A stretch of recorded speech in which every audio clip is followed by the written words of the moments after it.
It is just a huge honor for me today to be podcast interviewing my neighbor. She's right in Gilbert, Arizona, a suburb of Phoenix, Arizona. Angela Holland received her formal education in Puerto Rico, giving her the education to become bilingual in English and Spanish. Angela was raised in Maryland and relocated to Arizona for a dental consulting firm that wanted to put her Spanish skills to use. Who knew that moving over 2,000 miles away from home would lead her to find her passion-filled career? Angela was always been aware that she was destined to help people. She has defined this career path she is on as her purpose. Her mission allows her to help dentists grow both their practice and team to a level of success they have only dreamed of. Arizona has served Angela well, both professionally and personally, because when you moved here, you met your husband, right? Yes, yes. Oh my gosh. In Angela's free time, she loves spending time with family and friends, loves a good game of dominoes, and camping gives her life. She also has a passion for unleashing her power within through personal development.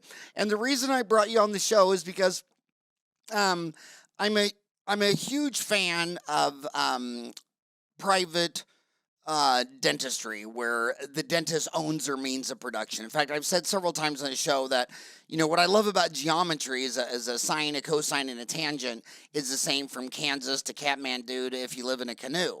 But when you go into politics, all the words mean something different in every country. Like you say, if someone's conservative, that means something totally different in half the countries around the world. But the first time the word socialism appears, it was because the workers, the farmers wanted to own their means of production. I mean, it was one thing for the king to come and take half your crop as tax. That, they put up with. But when they said, we're going to take your land and half your crop, they took out a sword and they fought to death. And I think that competition is very good for an industry. Before DSOs in Arizona, if you broke your tooth on a Saturday or a Sunday, you might as well go to the hospital, because 8.5% of emergency room visits are odontogenic in order, because the dentists are all, they're like bankers. They don't work Friday, Saturday, Sunday. So I love competition, but I think a very key component of that competition forever is going to be kind of like the lawyers. Half of them are in a law firm, like a big DSO, and my lawyers are in a big law firm because we need so many different types of lawyers to dentistry, media, all that stuff. But the other half of the lawyers are independent owner-operator lawyers, and I think that the balance in dentistry needs to be half of them need to be owner operators and half of them can go in a DSO. But if you're in an owner operator, you have to wear so many hats.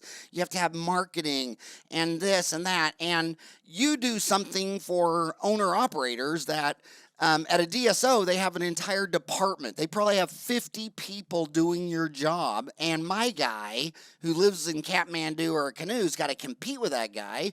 And it's going to be entrepreneurs like you who allow a dentist to wear so many hats. So how are you having more success with individual owner operators or DSOs? Absolutely individual owner operators. We take them to a level that they've just never even achieved in their years of practice. So absolutely DSOs are not our target market. Like you said, they have large groups and departments that handle the billing. So the single owner operators, and it's been absolutely beautiful to grow my business and to help them grow their business as well. So the name of your website is preferreddentalservice.com. So I assume the preferred dental services bring me a chocolate mocha to room 3 during a root canal. Is that what you Yes. do? You deliver chocolate mochas with whipped we cream and a cherry on top. So if they we go, make it so the doctor can buy his chocolate mocha.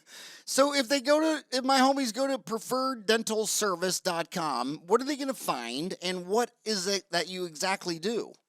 So we are a third party outsourced billing company. So we work the insurance aspect of balances for dental practices. So we submit claims, we post insurance payment, we work denials, appeals. We focus on getting the doctor paid and the money that they're owed from insurance companies. So if you go to my website, you'll see, it's going to explain, are you a good candidate for outsourcing your billing? Our target practice is a practice that would collect on their own about $40,000 in insurance collections, which I'd say is a mid-sized practice, private Okay. practice. Okay, say that again. The target that you work with is 40,000 a month in insurance billing. Yes, that's currently on their own with an in-house biller doing 40,000 in insurance collections. My team and I will grow that to about I would say we'll grow it by about 10 to 15,000 in the first 90 days. So by the time they've been with us for 3 months, we should be at a place more having them around 55 to 60,000 in insurance collections, just because we know the ins and outs and we only focus on insurance. The in office team has so many more daily operations to focus on.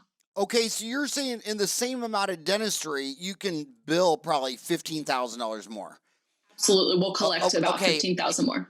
I got to show you the oldest trick in the dental consulting book is they would they come in and the first day they observe and the second day they have staff meetings and all this stuff. But on the day they're observing, every person that checks out is done. They take the chart and say, oh well, the hygienist took bite wings and didn't bill them out. Oh, the assistant took a PA after that root canal, didn't bill out, and they show you on the first day, okay, you just did, an extra $400 today. Usually the consultants would say that they forgot to put $200. They didn't even write it up on the tab, and then there was another $200 that they didn't even know about.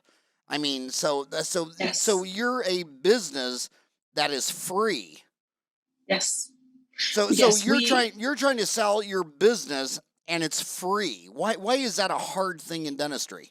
Yes, I think the big thing is in the past, private practices have really been rubbed the wrong way by other billing companies, or they've been rubbed the wrong way by hiring an inexperienced biller that's taken place in their office.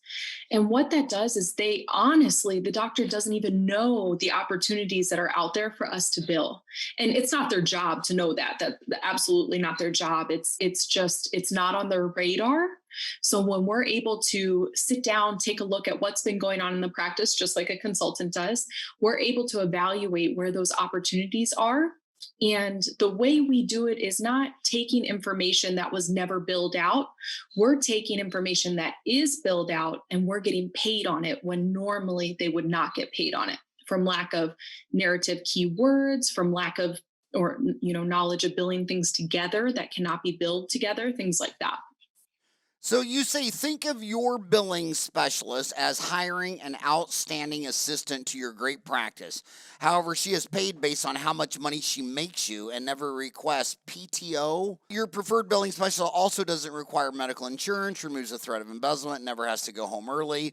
Outsourcing your dental bill needs with preferred dental service promises to be of greater value to your practice than hiring another employee. And again, none of these are commercials. She didn't pay me to come on the show.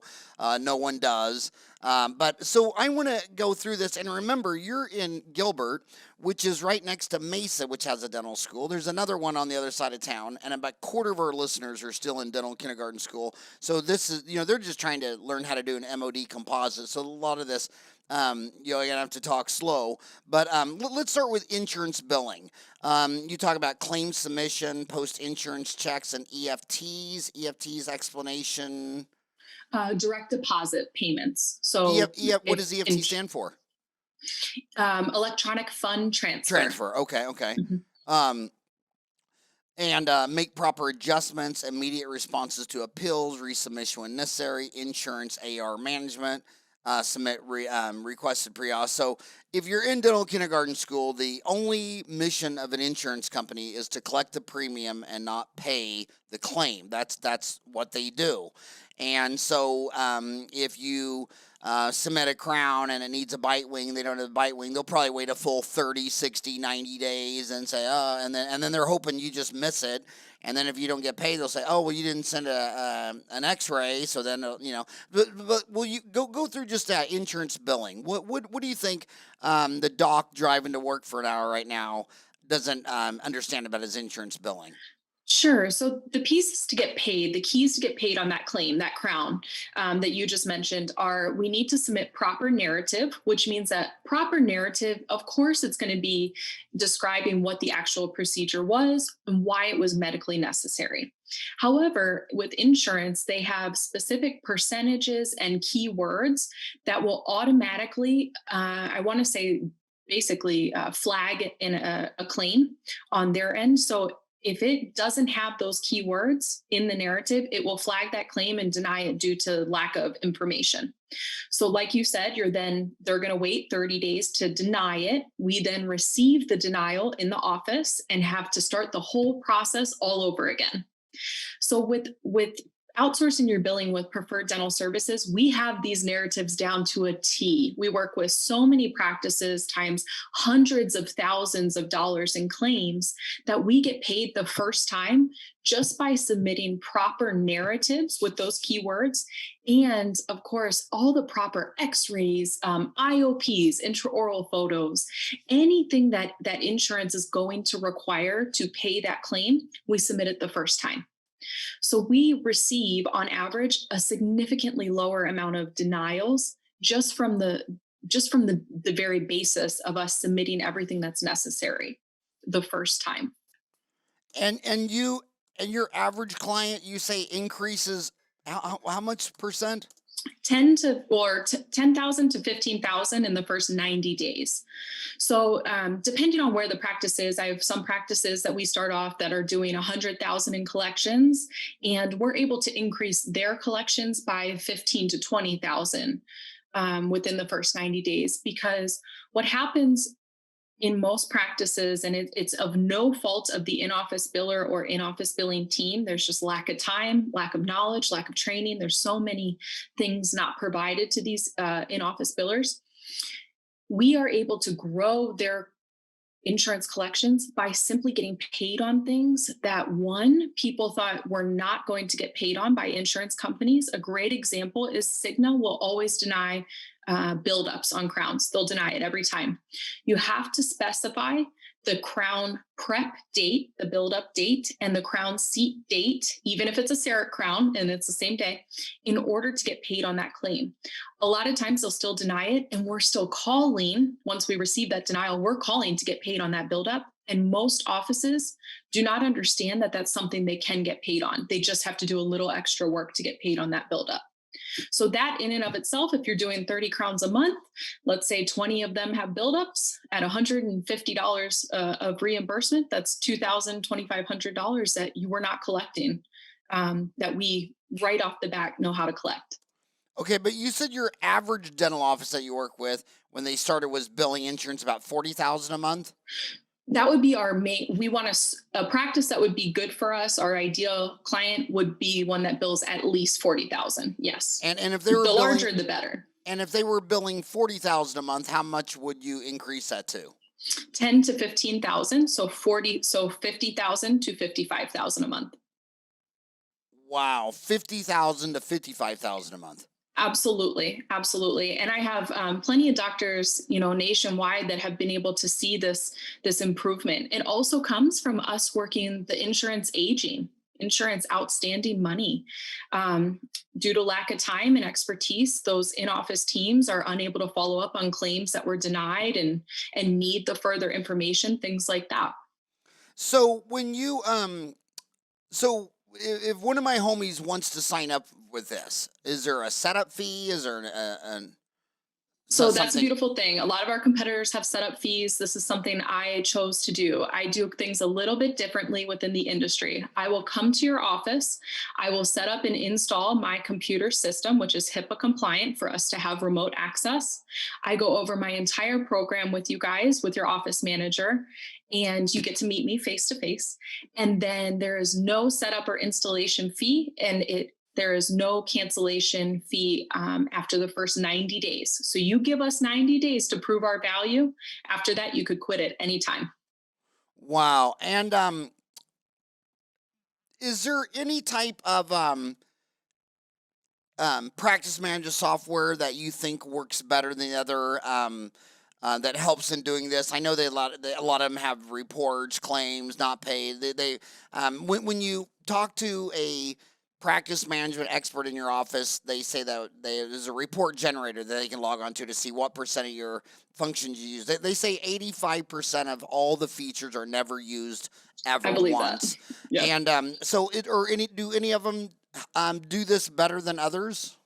I would say that our most common and favorite softwares to work with would be Open Dental, EagleSoft, and Dentrix. We also work with SoftDent, but it's super dated in the way that they post payments and run reports. Those of you who are not understand, that was just a serious dig at me because Angela knows I'm a dinosaur, and I bought SoftDent in 1987, and it took me till just 2 years ago to switch to Open Dental. No dig. That's no dig. And the reason, it was the biggest thing at the time in '87. They were owned by Kodak. I mean, how do you For don't get any bigger sure. than that? It just got to the point where one of the reasons we got out of it is it just crashed all the time. I mean, you couldn't even keep it running. Now, Dentrix is the kingpin. They have probably half of all new sales, half the market. They're owned by Shine. The next one's Eaglesoft out of Effingham, where Heartland's headquarters. Nobody, those two guys advertise all the time. 'Cause I'm a media company, so they give me a bunch of money advertising and all that kind of stuff, and then I trash them on my show, and go with Open Dental, who never advertises anywhere because they're growing too fast.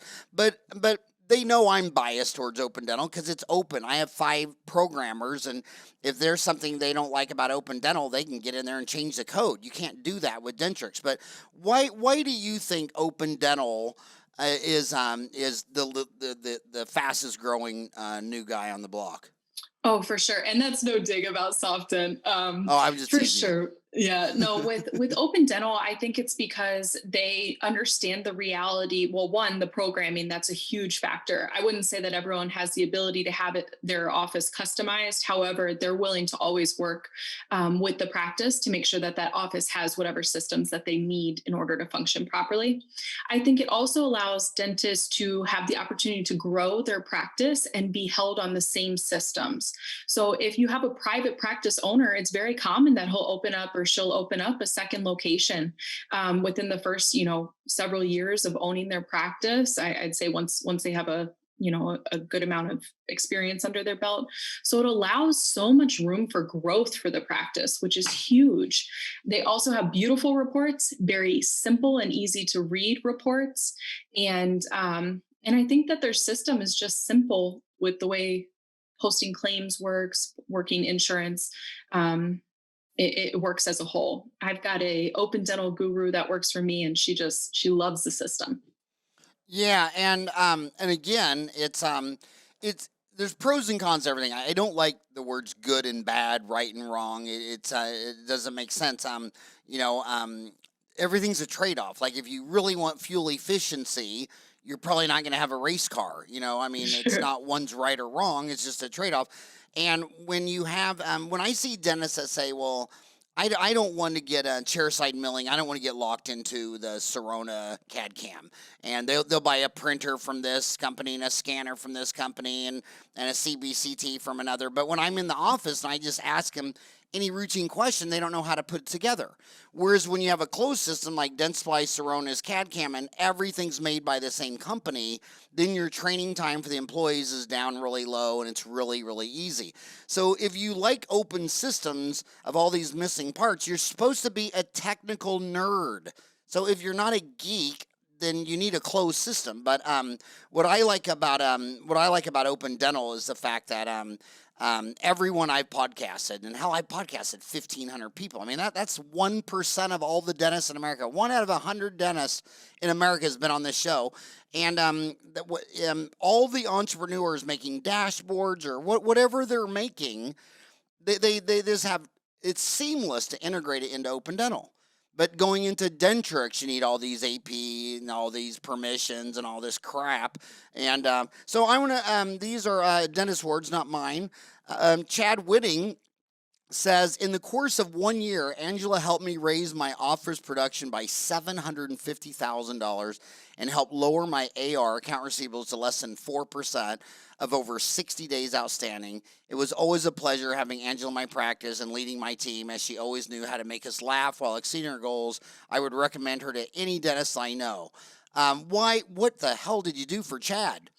Chad, I worked in his office as well. So while I was building my company, I also was working as an office manager for Dr. Chad Whiting in Mesa, Arizona. He was an incredible, incredible dentist and human being to work for. He was a brilliant dentist, and there's so many aspects for the dental practice owners that are dentists. You guys are running the business, you're working on patient care, and he had it down packed. I have worked with many doctors over the past 10 years that that they either excel strictly with dentistry or strictly with the ownership and business aspect. And he truly was such a well-rounded person and owner and leader of his team. It was a wonderful experience to grow with him. Well, that is that's a beautiful story, and he's right here in Mesa. I know Chad, Yes. sharp guy, smart guy.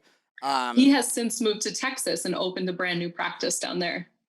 so right now his Mesa practice is Canyon Rim Dental, He sold it to another doctor. Yes. and that's what they're calling it now. Yes. And then Chad moved to Texas. Yes, he moved to Austin, Texas, and he opened his own private practice out there, and he started that process all over again. Wow, nice, nice, I know. nice. So so then another one. Angela has been so helpful from the day we met her and would recommend her program to anyone looking for a custom solution. Wendy with the Horizon Dental Institute. You're gonna make Uh, me blush reading these. I never looked at them. the bottom line is, when I had Steve Thorne, the CEO of Pacific Dental, I mean, his dad's a dentist. He didn't even go to dental school. He's like, I can hire 5 dentists off Craigslist in an hour. I think when he came on the show, I think he had 200 offices. Now he has 800. So it shows you that when you get the systems in place, you're driving all over the world. And the only way a private office can do this is the only way I can do it is I got a half dozen people that have been with me for 2 decades or more. So I don't have to micromanage. I don't have to watch any of that stuff because they're all doing their thing. And when I try to micromanage them, it really annoys them.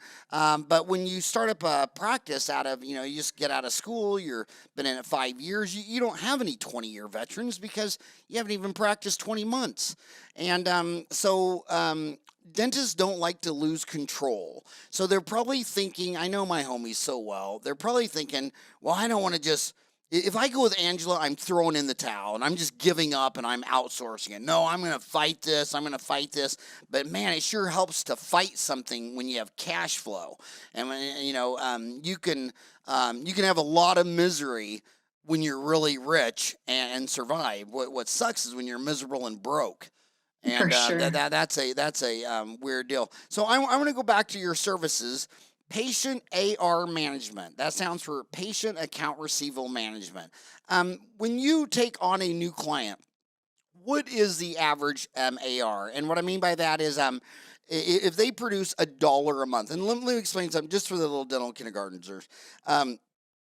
There's a balance sheet, your asset, your house, your practice, equals the liability you owe on it plus the equity you have in it. That's a balance sheet. That's something you use for when you're trying to get a loan or a divorce. Then you have the statement of income. And that is you guys call it a profit and loss, but that's just for a third party tax collector, the IRS. They got artificial deferred taxes, depreciation. I mean, it's not managerial economics. The only managerial economic report that you get, your accountant doesn't even send you because you're a damn dentist and too freaking stupid to even know what it means. It's a statement of cash flow, cash in. And what this means on account receivables, just think of it like this. If your dental business costs you $1 a month to pay the rent, mortgage, equipment, build out computer, insurance, malpractice professionals, and your 3 biggest costs are variable costs of labor, lab, and supplies, which you have more of if a bigger practice or a smaller practice or open more days or less. The other one is your fixed costs. You pay your rent whether you're open or not. But if your account receivables don't come in for 3 months and it costs you $1 a month to run your office, so I do dentistry on Angela and January 1st, and she owes me $1. But she didn't pay me for 90 days. Well, I need to have $3 in my savings account because I got to pay my bills January, February, March. And then I'll get my dollar. So account receivables, I mean, if you do $1 a month, Angela, what do you think their account receivables should be? I think it should be less than $1.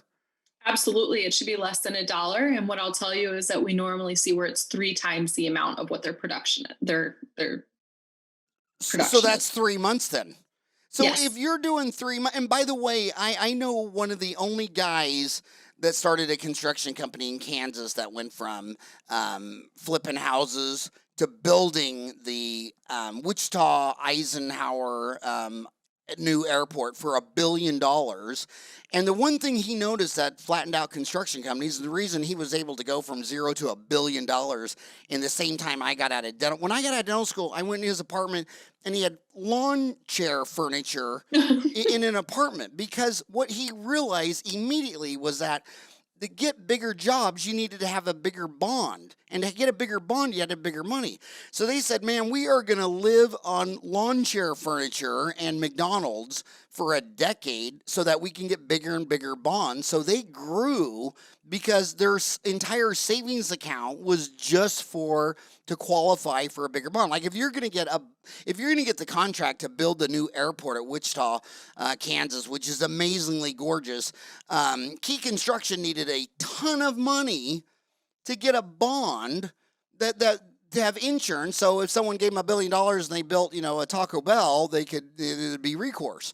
And dentists just don't realize when you talk about 40 to 60,000 businesses going bankrupt each year, a lot of people think they were lazy or they had a big product. No, no, no. Most of them were good businesses that ran out of cash.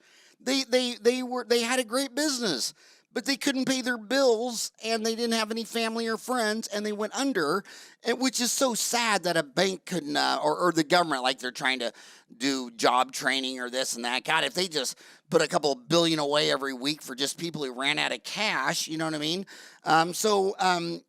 Getting paid at the time of service is so important. A lot of people will give you a 5% discount, say, oh, it's not $1, it's 95 cents if you pay me now, because they don't want to have $3 sitting in their bank account to get paid 90 days from now. Why, when you see someone with 3 months account receivables, why? What's going on?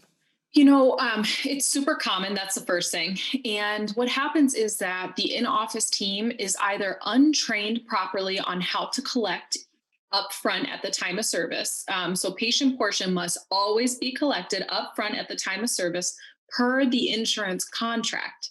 So, if you really want to get into the nitty gritty of insurance rules and regulations, they are trying to help the doctor survive long enough to get that reimbursement. And what I mean by that is a patient has a portion and then insurance will cover, 80%, 50%, whatever they'll cover. So if you're not collecting the patient portion up front, instantly your patient AR is going to increase. So we want to keep patients paying all the time at the time of service for their portion. The other thing is when a patient comes in and they receive treatment, you're not doing any sort of you're not benefiting anyone if you don't hold your team accountable to collect that money up front, because you're training your patients to act how they're acting. So if you train your patients to pay their portion at the time of treatment, you'll then have anywhere from, depending on what the treatment is, we could get paid next day on preventative care from insurance, but all the way up to 60 to 90 days depending on the claim.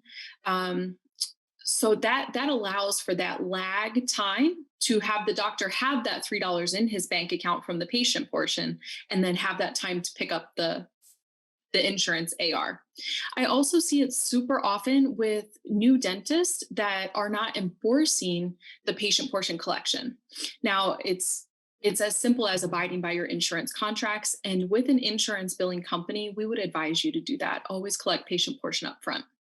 Okay, if I go to McDonald's and I order a hamburger, I order the hamburger, she asks me for $1, and then I give her $1, and then she gives me the hamburger. If I went into McDonald's and said, I'll take a hamburger, and she said, give me $1, and I'll say, no, no, bill me. I mean, she wouldn't know what to do. She just laugh. I mean, Absolutely. so in my office, it's you come in, my tooth broke.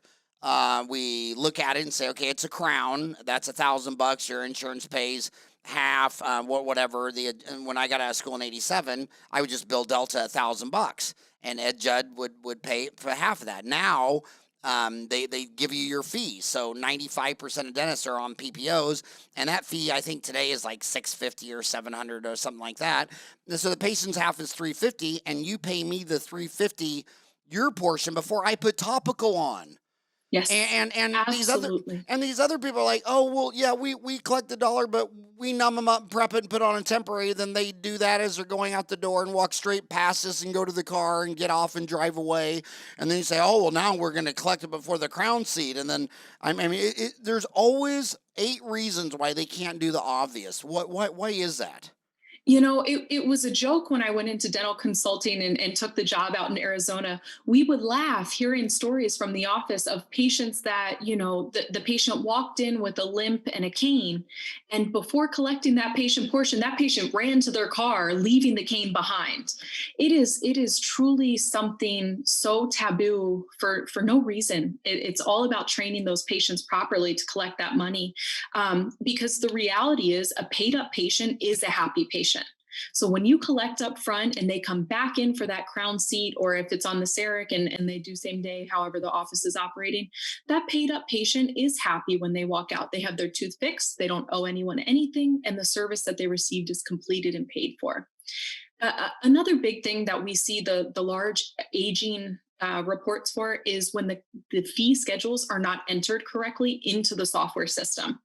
So you always want to make sure that the office manager or someone in the practice is updating those fee schedules on an annual basis so that when you present the price to the patient, it is as accurate as possible. And always take into account downgrades. For example, insurance will downgrade a filling to an amalgam filling, or downgrade a porcelain crown, to a metal crown. So you have to collect a little bit extra from the patient. But the insurance breakdown that the front office should be receiving on each patient, that will tell you what you need to collect. Wow, that's very interesting news. So then let's go to the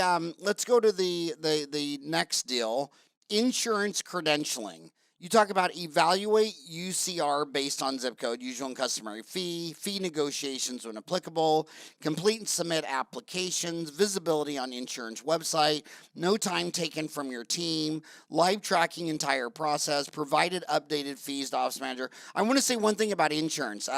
We've had a lot of guests on the show that are marketing gurus, and by a marketing guru, they actually get on Google and you can find the search terms, what people are searching for. And everyone knows that for a lot of things, like when I'm looking for a pizza parlor, say pizza near me. But dentist near me is the biggest search if you don't have any insurance. But if you're told your husband, I don't like your job because you don't have any dental benefits, and I want you to find another job because if you quit working for Sam and went and worked for his buddy Larry give you dental insurance, and then so he changes jobs, he gets the dental insurance, and it's Blue Cross and Blue Shield. They're searching dentist near me who takes Blue Cross and Blue Shield, and then your website doesn't have Blue Cross and Blue Shield, so you need to do that. And then when you're an elitist dentist who thinks, oh, I don't believe in insurance. I don't care what you believe. Half the country believes in it because you're subsidizing something. If you want more of something, subsidize it and don't tax it and don't regulate it. If you want less of something, raise your fee, take away the subsidies, and regulate the hell out of it. So, it just is what it is. I know you don't like it, and I don't care if you don't like it. You might not like Halley's Comet flying by, but we still look up and have to look at Halley's Comet. It is coming by. So, dental insurance, what would you say to so many dentists, normal men, when they have a fantasy, they'll dream about Britney Spears. My homies, they dream that they're going to drop all their insurance. Yes, absolutely. Is that, what would you recommend? That they dream about Britney Spears or dropping their insurance? And have you seen any dentists drop all their insurance and live happily ever after? I have never seen a doctor drop all their insurance and live happily ever after. And I have worked Have with you many ever seen a dentists. dentist with Britney Spears, though? No, but I think that would end in happily ever after. Yeah, so it's a fantasy. I mean, it's just Yes, not it's going a to total happen. fantasy. Yeah, and It's not going to happen. and if it wasn't a fantasy, then you wouldn't have the government spending $1 billion a week on all kinds of subsidies for air and solar. You wouldn't, I mean, it's just, if you don't believe in dental insurance, we're going to have to throw away all of economics going back to Adam Smith in 1776, Wealth of Nation. We just have to say, oh yeah, that 2 centuries of economic bullshit. Yeah, it turned out it didn't work. It works and it's not going away. So you have to work backwards. Like if your crown was $1, and I saw this back when we used to get $1,000 for a crown. Dentists would, when the insurance switched and said, we're going to give you the PPO fee, a lot of them held out. But they kept their crown for $1,000. But they would schedule 90 minutes for the crown. Well, there were other dentists, and I watched these guys because I want to know because I'm sitting there thinking, if I was in the operatory for an hour and a half, I could take the burr and drill all your teeth down to nubs, and drill out another 5, 6, 9 millimeters of the roots. I mean, here's what they do. They seat the patient, the assistant has to dig them 5 times to get to the room, and all they do is numb and leave again. It's another 10 or 15 minutes. I mean, you can do the crown perfectly in 30 minutes. You walk in there, you greet the patient, you numb them up, and then you set a timer for 4 minutes. You use Septicaine, it's twice as much as Novocaine, and then while it's getting numb, you take the shade, you fill out the lab script. When the timer goes ding, you pack the cord. You don't want to nick the gum, have it start bleeding, then try to stop it. You pack the 0 cord, the 1 cord, get the gums down and out. Then you take out the interproximals, your reduction. And then when you're all done prepping it, you don't take a temporary then. If you if you take an impression now, that's called a reduction coping. The only way you have clearance and to work out all your problems is you make the temporary. And if you make it with the assistant, it takes all of 5 minutes. And then when you can read the margin on the temporary, you're going to read on the impression. When you got clearance with the temporary, you're not going to have reduction coping. And then when it's all done and said, you scan and it's done. It's sent off to Glidewell. It's all a done thing. You submit on temporary. You're out of there in 30 minutes and it's perfect. But these guys take an hour and a half because see, if I'm doing a crown in 30 minutes for 600 and I do one every 30 minutes for an hour and a half, that's 612, that's $1,800. And you're not taking insurance because you want to charge $1,000 and all the patients want a subsidy. So it all comes back down to, I've said this from day one, when I look back at the 32 years of all the dentists that crushed it, you know what they all had in common? They all accept insurance.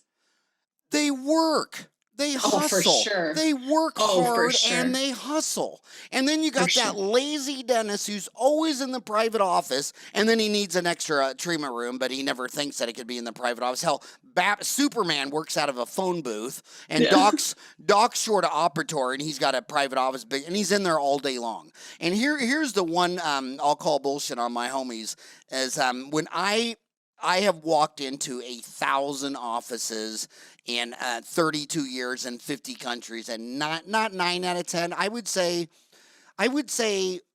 at least guaranteed, obviously 2 out of 3, possibly 3 out of 4 times you walk in that office and look for Doc, he's in his private office. Oh, absolutely, absolutely. Yeah, that's not. And then he said, "My labor's high." Your labor's high. Hell, you never take an X-ray. You never make it temporary. You wouldn't know how to load an autoclave if someone put a gun to your head. I mean, absolutely. Have you ever considered working hard for a living? Everyone I know doing $1 million, taking home $350, they work their ass off Monday through Friday, 8 to 5. They work hard, and it's not all roses. So this I want to ask you about a lot of them think that, like say I for the first 10 years I practiced, I just would bill Delta my fees and they would just tell me what percent they'd pay. 100% clean exam and x-rays, 8% fillings and root canals, 50% crowns. All that. Now they're giving you the fee. So now the big fantasy is, well, I'm going to hire a consultant and she's going to call them up and renegotiate all my fees and I'm going to get really high fees. Is that real or a fantasy? So I would say it's split. So there are fee negotiating companies. We do that for practices. But to be honest with you, there are quite a few insurances that nowadays will not negotiate whatsoever. They do 0 fee negotiations. And the other companies... Is there certain companies that you can take off the list that do that, you say? I wouldn't know off the top of my head. I have them written down. Okay. but I mean, they won't even spend time to negotiate. And then I just spoke with another insurance company, Delta Dental of Washington, the other day. They have over 900 different fee schedules because they allowed for fee negotiations for so long. They are now simply offering, if you're a specialist, if you're a periodontist, they're offering a periodontist fee schedule, period. That's what you get. So I think that a lot of insurance companies are shying away from the negotiation process. At this point, there are a handful that you can still negotiate your fees with. It's going to be the top 20 codes that you work with. You're going to take a hit on some of the other codes that you work. And I mean, the reality is, I think they're going to eventually do away with fee negotiations. That's what it's looking like. And again, I want to tell you the sad, ugly, brutal story of this. So, when a lot of people talk about why can't the economy be as great as it was back in the 50s and the 60s and all that kind of stuff, they always forget this little thing. I don't know how they forget it, but it was called World War II. And World War II was in Germany and Japan, and those countries and continents were leveled. And after the World War, the only place that, we took a hit at Pearl Harbor, 6,000 miles out in the Pacific, but none of our factories were bombed. And after World War II, the only place that you can get an oven, a toaster, a car that was up and running was the United States of America. It was the largest transfer of wealth ever measured in human history. In fact, it was like 3 times larger than the transfer of wealth that went to the Middle East when they started wholesaling oil out from underneath the ground and extraction mining. So you couldn't get in or out of this country without going through the Longshoremen's Club. They had all the ocean in America, and the president had issued a deal that due to World War II, there were going to be no the wage freezes. And so the big old longshoremen, they couldn't get more money, so they said, well, hey, pay for our dental. And so that was the birth of the longshoremen's, the insurance in Washington, Oregon, and California, because that's the closest to Hong Kong and China and all that kind of stuff. That turned into Delta Dental. There's now 38 different Delta franchises. Well, guess what? Germany and Japan declared their reconstruction of World War II over about 1980. And that little time lapse from 45 days, I mean, Japan had 2 cities that were nuked. Germany was leveled. I mean, crazy, horrible. It just makes me sick to think about it. That gave enough time for Korea to pass them, for Singapore to Hong Kong, for India to get on board, and all these countries. And so when Germany and Japan got back up, my God, you had all the Asian tigers. The competition is brutal, and from about 80 is when I got out of high school. I graduated from high school when Germany and Japan declared the Reconstruction over, and now it's 2020. So my 40 years from high school to this morning has been brutally competitive for America, and it's not going away. So if you're going to see any future direction of insurance companies, there's going to be less of it, and it's going to be going away. People aren't sitting around saying, well, what should we do with all of our extra profit? Should we just buy more, and should we just start covering Invisalign? I mean, we got so much money, we could just We throw might this as shit well. away. Yeah, and now you have, and it was the same thing in dental school. Every time you read dental research, it was from the same 5 countries. It was Germany, Japan, England. Now you look at profound dental research from every country on earth. Some of the most interesting stuff I've read this month came out of Mexico. I mean, everybody's on board in research and the economy.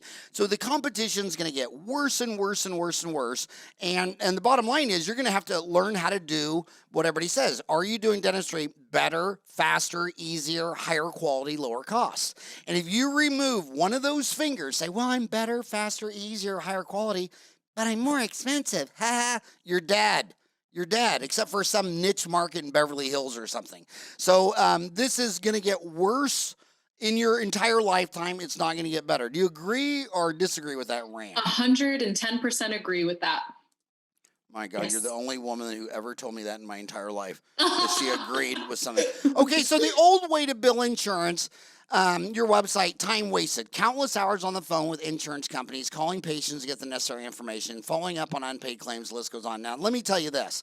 Let me tell you how cynical I have a relationship with insurance companies. I mean, everybody has an app on their phone. When someone comes in, they got to cut down a tree, bring in a form, and we have to have Kalani call every single insurance company and talk to a human when they could put an app on the phone and open up their insurance app. I scan it and say, "Oh, Angela Holland, yes, you're covered this and that." I mean, they're obviously trying to, they'll do that to collect the premium, but they won't do that to collect. So the insurance, I mean, when the insurance companies try to tell you they're doing something nice, I mean, you'd have, there's a sucker born every minute.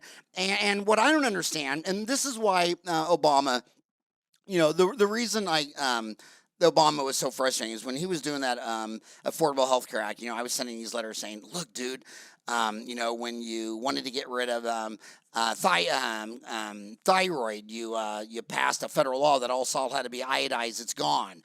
When you try to get rid of berry, you passed a law that all wheat had to be subsidized with vitamin B6, B12. No one even knows what berry is. I mean, you just knock out all these diseases from nutrition and salt, and milk has to have vitamin D in it, and for rickets and all these things like that. But with water fluoridation, you just said, well, it's up to the city. In your Affordable Health Care Act, make water fluoridation mandated. And if you think it's a communist plot, well, everybody drinks bottled water anyway. The only guy that's going to help is the poor kid drinking out of a hose, and no response. And then the second letter was, 30% of the overhead is pushing paper around. Automate the claim like an ATM machine. No humans involved, no paperwork involved, and of course they couldn't lead a horse to water. So Delta is the leader. I know a lot of Delta CEOs ask me, why do you always use the example of Delta? Well, you're the biggest guy on the block. You're the kingpin, and you could reduce my dental office labor significantly if you'd automate that shit. Why do I have to pay a human with free dental and medical and 401k and all this stuff like that to call your human? So what percent of Delta Dental do you have to call and talk to a human? Oh, unless it's preventative care, they need to be calling on every patient and talking to a human. All right, Delta. I've only had one Delta Dental CEO with enough balls to come on this show, and I thank him for that. And we had dinner, and he was a nice guy, but he was clear out of Connecticut. But I mean, my gosh, why don't you just come on the show and explain to me why my own programmer could program this feature? I got 5 full-time programmers. I could make the damn thing. They're not going to make it because it's not on their to-do list because they want to collect the premium and not pay the claim. Absolutely. Yes. Yeah. So I mean that is just, when they stand at the back of your dental society and say, "Oh, we're sponsoring the course today." Yeah, you're sponsoring the course, but you're not sponsoring my personnel that has to call you on every single patient every other day. How about we'll pay for the damn sponsor of the course and you automate this up? And U.S. healthcare, I mean, they say the cost could be reduced 30% if it was automated, and there's no signs. Yep. You well, say and they're running things the same way. It's 2021. They're running it the same way as in 1990. It's the same process. There's nothing that's changed. Yeah. So you say 7 reasons to outsource all collections: lower overhead, increases revenue, improves cash flow, reduces billing errors, eliminates embezzlement, improves patient satisfaction, allows more focus on patient care. Okay, 4 of those 7 are obvious. So I want to go back to eliminate embezzlement. And by the way, I just want to say with embezzlement, when my 4 boys, I was lucky, my 4 boys, they each only stacked 2 cars each, okay? So I only had to pay for 8 cars. And poor Zach, my baby, he wanted this blue Mustang, and it was the wheels, and it was just gorgeous, and it was old, and it was like 15 grand. The first place he went was to Chipotle, right? He left my office and wrecked on the way to Chipotle, and the car was totaled. Oh my gosh. People say, was it insurance? I didn't even have time to go get insurance. He totaled it literally 30 minutes after I paid for it. But the thing is, when they wrecked, when they called, my only concern was, is anybody hurt? I don't care about a stupid car. Is anybody hurt? And the reason I wouldn't care about the car is because I was insured. Okay.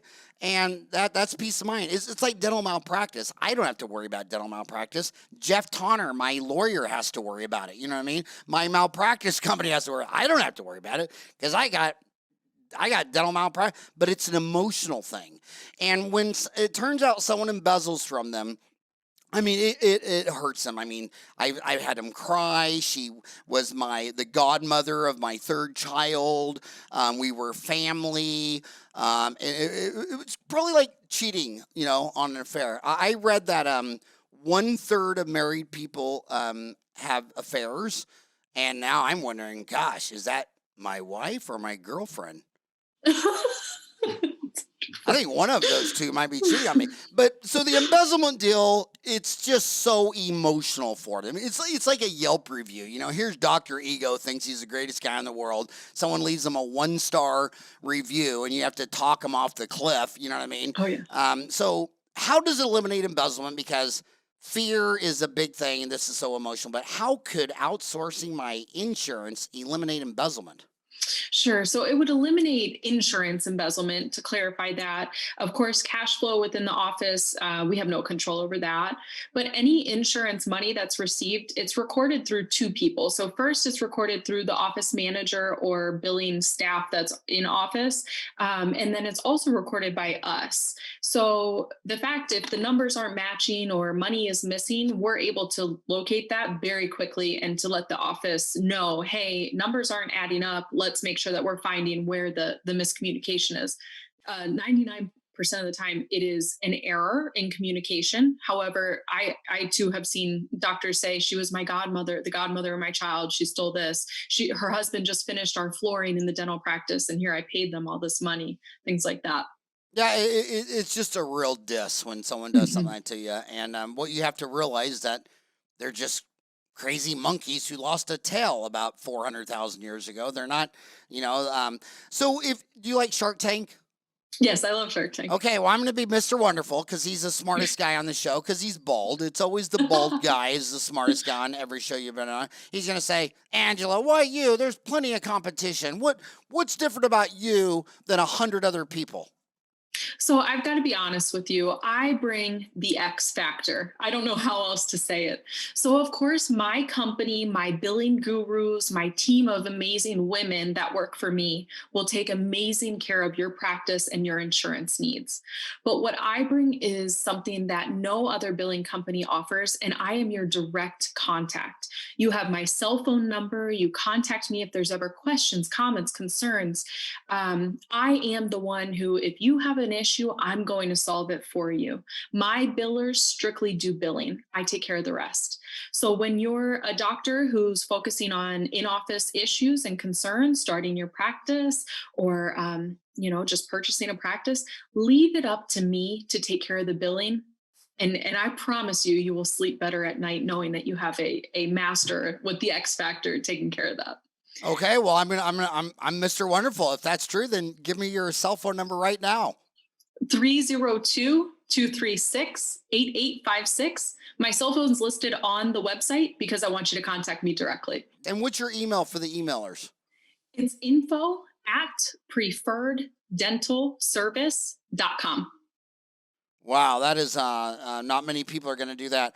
I wanted to ask you, so you're the point of contact with each of the people. So they're not every time you call, you're getting the runaround and all that kind of stuff like that. Yes, and that's what makes us different. You provide continuing education for your billing team. I do, absolutely. Why don't you make that a course on Dental Town? It would educate the townies and get business for you. It'd be a win-win. We put 400 courses online on Dental Town, and they've been viewed over 1 million times. I mean, it's just crazy. We had 258,164 townies who've posted 6 million times. And when we look at the continuing education homepage, we have 491 courses. And you look at it and you say, oh, well, there's only 542,984 views. That's because after courses are 3 or 4 years old are not anymore. We take them down. I mean, we had to take down all those micro abrasion courses and some of those $50,000 YAG laser courses. But if you look at all the data of all the courses we ever had and all the views, it's well over 1 million. And my gosh, I wish you would make and do one of those online C course on Dentaltown. I tell you what, I'll do it for 2021. I'll make it happen. Ah, thank you for that. And but here's the deal about why townies don't like what I just asked you to do. They think you're going to make a training video of how to embezzle. That they No, think, no, oh no. well, because when we put up a course by Sandy Purdue how to prevent embezzling, 99% of the people were just like, they email me, howard@dentaltown.com. Hey, thanks, asshole, for creating a course to teach my dental assistant how to embezzle. If I ever was worried that they didn't know how, if they were going to do it, all they got to do is log on to Dentaltown and learn how to steal. And so we went back to Sandy, and it's tough. So when you talk about how to bill insurance and it will prevent insurance billing embezzlement, some of the homies are going to think you just made a to-do book on how to embezzle insurance. So that's but yeah, I'd really love it if you do that. I think it'd be a Yeah. win-win. And Howard, and by the way, I'm Howard@dentaltown.com. The guy in charge of Dentaltown's a dentist out in Bethlehem, Pennsylvania, Hogo, Howard Goldstein, a dentist. So he's Hogo at Dentaltown. And that would just be a great thing to have. So how many people, what would you say the average dental office is and collects, and how big are they? And because where I'm getting at is when do you need a full-time insurance person that just sits in your office doing insurance billing? Because that's the cost versus you. So how big is a dental office when they got someone just only doing insurance billing? I would say every practice should have someone that is experienced and aware and trained on insurance the whole time. But to hire a full time insurance biller, most likely, I'd say once you're around $20,000 to $30,000 a month, I say $20,000 a month in insurance collections, because the follow up is what's going to take the time for that person to get you paid. And we met with my buddy Bassam and Michael, CPA, CVA, great townie out in Fresno. He Yes. was lecturing here, and I went to his course, and that's where I met you. What does Bassam think about all this? Oh, Bassam he's amazing. He's just supported me since day one with this idea that I had to be a different type of biller and provide a service that was bar none as to what's out there in the industry currently. And he supported me since then. And the reality is he wants me to grow it beyond belief. So I am in the process of growing and offering this service to as many practices as I possibly can, with still offering that service that is bar none. And I love him because that's another guy. He was on the show. Keep More of Your Money, Bassam, issue 1051. But that's another guy who just knows how to hustle. I mean, the reason he's successful is he hustle. When I opened up my dental office, while they were doing the construction, there was only one baby DSO, because really a DSO starts out as a group practice and it goes to multi-location. And there's a gentleman out here that had his name was Ed Silker, a dentist that retired out of Minnesota, and he had 4 Sunshine Dentals open 7 to 7, 7 days a week. And he let me work 7 to 7, 7 days a week, the 4 months that my office was opening. I was doing my complete dental school requirements like every week or two. It was so great because if I got stuck, it was a group practice. Like I usually on a tooth extraction, I'd pull out the crown, and then my buddy Nick Gidwani would have to come pull out the roots, but he would show me how he's doing it. And, within 4 months and thousands of extractions, I was learning how to extract the whole tooth, which really comes in important when you're trying to extract all your failed root canals. But here's, that's a joke. But here's, Bassam, and he's wildly successful. And what's he doing on a Friday night? Hops an airplane, comes out to Phoenix, and talks to how many people were in that room?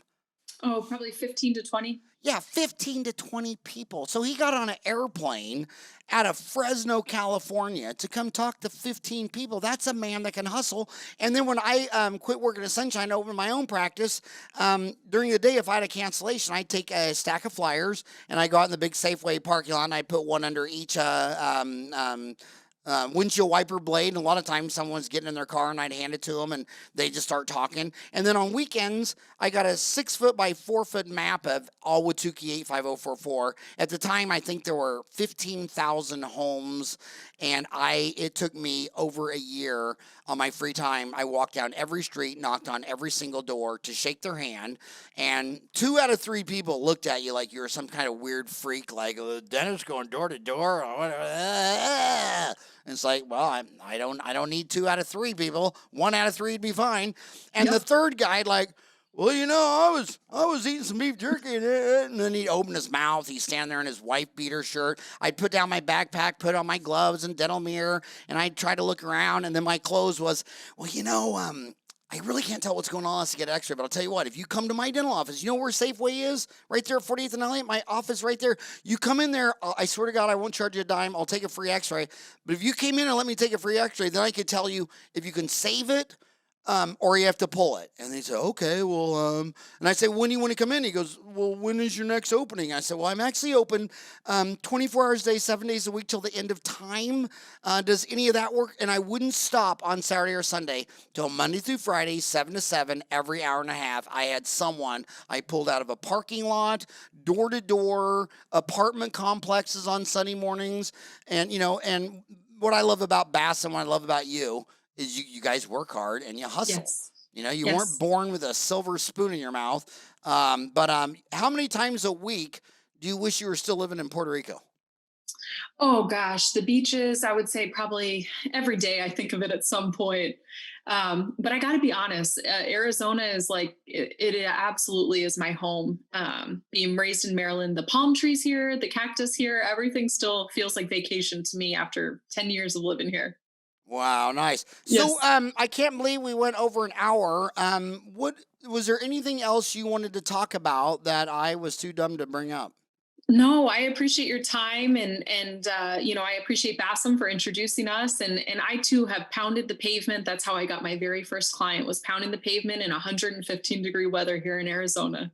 So I'll put in the work and I'll take care of my clients, your people, your townies, your people, and I just appreciate the opportunity to be on your podcast. And does your Spanish come in handy now with any of your Claro que insurance? sí. Yes. Is that with patients or clients or dentist or? Clients, patients, both. A lot of the insurance communication has to do with scripting and things like that. So that when I was doing in-office consulting, that was a huge, bonus. I could script in English or Spanish for a lot of the offices in Phoenix deal with high clientele that are Spanish speaking only. So I was able to help with the English and Spanish speaking patients. So here's what I want you to do, homies. Is you're working for someone else, and that's going to work well for about half the people. I mean, it comes down to 2 things. I mean, do you like taking orders or giving orders? And that's 2 different mindsets. Some people, they're shy, they're quiet, they just go with the flow. Some people, they don't like that. They want to give orders. Dentists, lawyers, physicians, it's about half and half. Half would just rather take orders and work for a big group practice, and half would like to give orders. If you like to give orders, you need some goals. And the first thing is a group practice, because if you're one person and you work 32 hours a week and there's 168 hours in a week, hell, you're not even open 19% of the week. I hired my first associate the first year so we can cover more hours.